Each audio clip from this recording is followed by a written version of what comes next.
திருப்புகழ் 491. கொந்தள ஓலைகளாட பண் சங்கொலி போல் நகை வீசி தன் கொங்கைகள் மார்பினில் ஆட கொண்டை என் மேகம் கொங்கு எழு தோல் வளையாட கண் செங்கயல் வாளிகள் போல பண் கொஞ்சிய கோகிலமாக பொன் பரிகாரர் தந்திரமாம் என ஏகி பொன் தொங்கலோடு ஆரமும் ஆட செம் தம்பலவாயோடு பேசிக்கொண்டு உறவாடி சம்பளம் ஈது என ஓதி பின் பஞ்சனை மேல் மயலாடு அச்சம் சங்கை இல் மூலியற்பால் வைக்கும் செயல் தீராய்.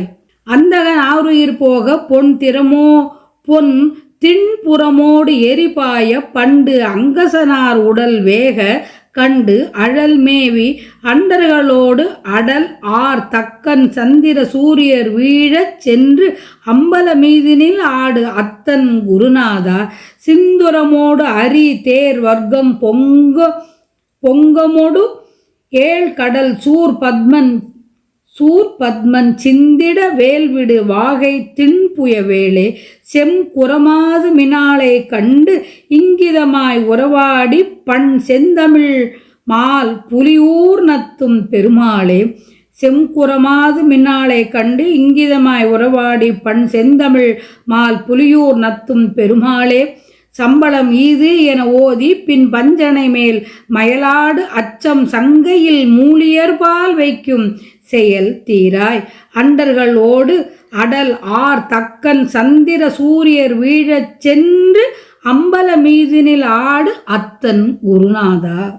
கூற்றுவனின் அரிய உயிர் நீங்கவும் பொலிவுடன் விளங்கிய வன்மையான 3 புறங்களில் தீப்பற்றி எரியவும் முன்காலத்தில் காமனின் உடம்பு வெந்து அழியவும் கண்டு தம் திறத்தை காட்டி தக்கன் செய்த வேள்வியில் சென்று தேவர்களுடன் ஆற்றல் உடைய தக்கனும் சந்திரன் சூரியர் என்பவர் விழவும் செய்து அம்பலத்தில் சென்று கூத்தாடும் சிவபிரானின் மகனே, யானையோடு குதிரை கூட்டங்களின் எழுச்சியுடன் 7 கடல்களும் சூரபத்மனும் அழிய வேலினை செலுத்தியவனே, வெற்றியுடைய திண்மையான தோள்களை உடையவனே, செவ்விய குரமகளான மின் போன்ற வள்ளியை பார்த்து இனிமையாய் உறவு பூண்டு விளையாடி இசை நிரம்பிய செந்தமிழ் விளங்க நின்ற சிறப்பு கொண்ட புலியூரை நத்தும் பெருமாளே.